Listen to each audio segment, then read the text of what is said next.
Hello everyone, today we will talk about how to fix or how to solve the problem of backup on the application of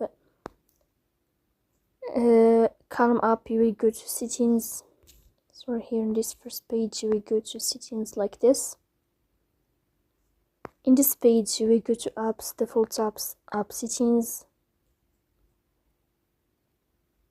When above you will search about Calm app and you can click, not here. You will go to Calm app like this and you can click. After that, in this page of app info, you will click on first stop and you can click OK.